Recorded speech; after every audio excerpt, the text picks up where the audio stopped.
Hey everybody, it's Jason Blaha here, and once again it is time for my client Mike's vlog. And as you guys can see, Mike has gotten leaner. We've lost weight. He's lost well over 20 pounds, over 25 pounds I think at this point, after we did a 2-year long bulk. So again, this goes to show you guys how well this works. He's kept pretty much 95% of his strength. Now, we had a little bit of a mishap there, and I laughed and told him, yeah, those competition style J cups are not going to work on that Cadillac bar. But on the upside, he got around 320 pounds on it. First time really using it. Just taking it to a training max. All right. Afterwards, on his max effort upper day, we do floor pressing.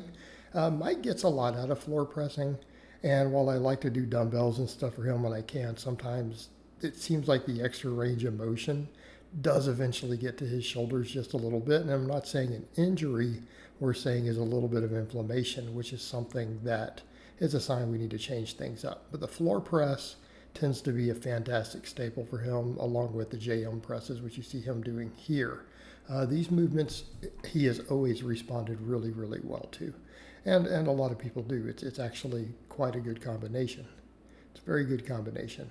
JM presses, though, I find his bench always goes up when we do these, and if he starts to run into some issues with any elbow inflammation, we just add accommodating resistance to them, bands or chains. All right, afterwards, he's doing some seal rows. Look at the size of that seal row bench. Wow, that is a monster.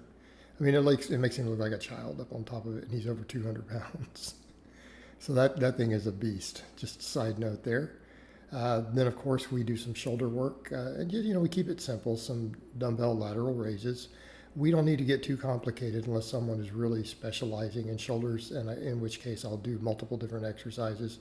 But, just to keep his delts growing, making sure they're getting some attention here, even though they get a lot from the pushing and pulling, we do like to finish them off with these.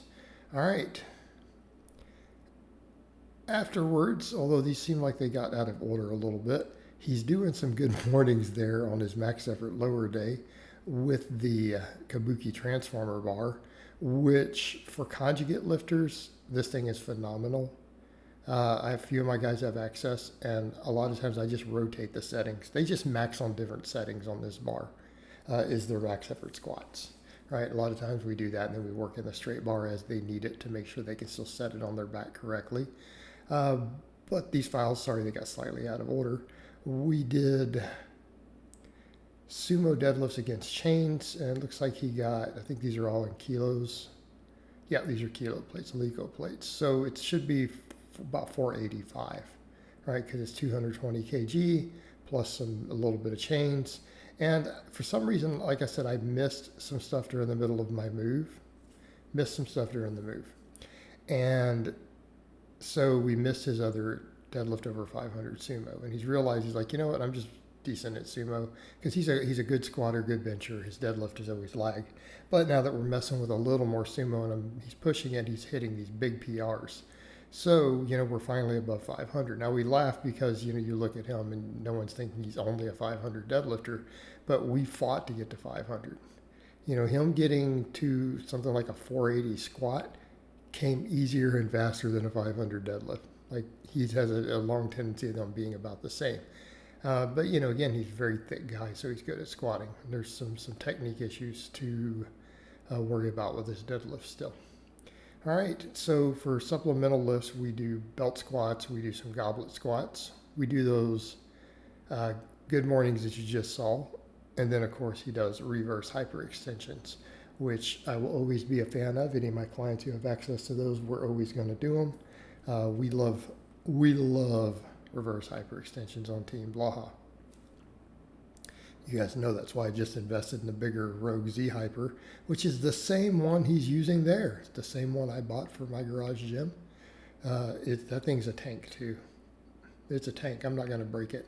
Even though in theory it's rated as similar weight as the Economy Titan one, when you look at the sturdiness of even the pieces that hold all of that in the arms, it's a lot. It's a lot beefier.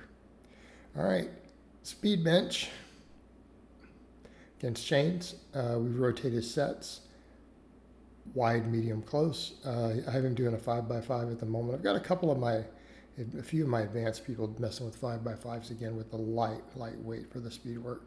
Then of course he does floor presses, and it looks like that's looking like a PR right there. What we got there? What do you got there on the bar, Mike? Is this like 265? Is that 265 for 10? I think it might be. Yeah, 265 for 10 on the floor press. Again, though, look at that range of motion. He's thick, got short arms, built to bench. We'll eventually get him up past 400 on the bench, I think. It might actually be doable, just due to his structure. Afterwards, of course, JM presses again, which, again, we love for Mike. And you notice he does them at a much wider grip. A lot of my guys can't really do that. A lot of my people can't. So we end up doing them with a really close grip. I like them with a close grip. But, the thing is, I watch how well Mike and a few people do them with that wider grip, like shoulder width. And I do wonder if that's worth experimenting more for some people. Because he is able to keep the elbows in a pretty good position there. Just worth noting. All right. Then, of course, we do some back work. All right, we got neutral grip pull-ups, followed by seal rows on that monstrosity of a seal row again. Some of this equipment is big.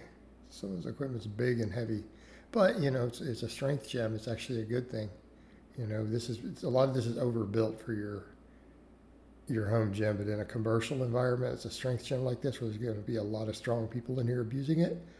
It kind of makes sense to get some beefy stuff like this. It really does.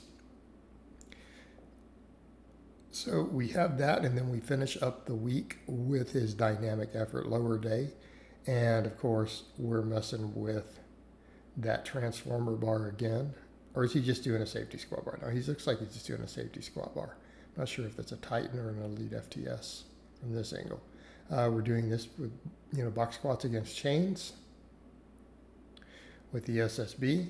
And then, of course, he's doing sumo against chains for his speed pulls, right? Now, he is getting a little better with some of that. Notice the head still comes forward a little bit, but it's not like it was. He's not burying his chin in his chest anymore. So we finally are clearing some of that up, which I'm happy to see. All right. Then we have the belt squats with a wide stance. Again, I'm a big fan of this. Look at the size of his legs. These have been a staple for a long time. Even when he trained at home, he used to climb up on a pair of benches with a belt squat belt and still do belt squats. And the stimulus isn't necessarily much different doing it that way versus this. It's just a lot safer, way easier to set up when you have an actual machine. It's kind of a game changer. But I used to do it on like those 12-inch boxes. He used to do them on benches. I've had other clients who do them on benches and things. We improvise and they still work. But again, the safety and the setup is so much easier because I used to worry about hurting myself on those when I got up to a respectable weight, climbing up and down. All right, and of course we do the good mornings here with this bar. And he liked this bar. He's like, I can put a lot of weight on this bar. I'm like, well, yeah, because it changes the pitches and angles. Changes the angles a little bit. So, it can be easier to move more weight, on the transformer bar, depending upon the setting, obviously. They're all dramatically different. And then we have the goblet squats up here, followed by reverse hyperextensions. And Mike does a lot of volume. There's going to be a point where I realistically might even want to take some of his training volumes down a little bit. I do throw a lot of volume at Mike, particularly on some of this lower body stuff. But he handles it well. But I do question sometimes. I want to get some times coming up where we take a little bit of this out. Because again, it is a lot. It is a lot. But at his current absolute strength, he does seem to handle it quite well. So we're good. All right, guys. Well, that's really all I have to say on that today. I hope it's been informative, and I'll talk to you guys next time.